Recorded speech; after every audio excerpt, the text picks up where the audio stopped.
yourself a merry little Christmas.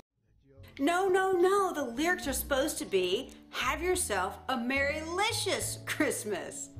Hi, I'm Mary Foley, and I'm all about increasing busy women's sanity, confidence, and fun. And you know, as busy women, we sometimes forget to enjoy the moment, to really savor it, to be present.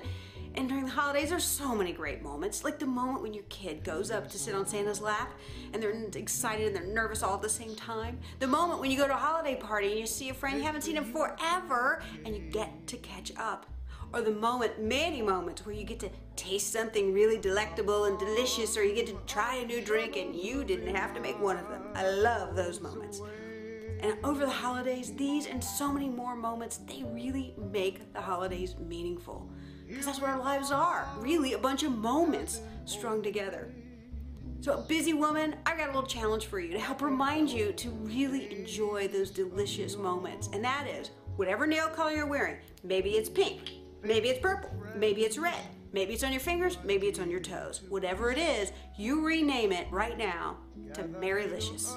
And every time you look at your fingers or your toes, you think to yourself, what are the Merrylicious moments I've enjoyed this holiday? I'm Mary Foley, and here's to living like your holly jolly nail color, Merrylicious. Fates allow. Hang a shining star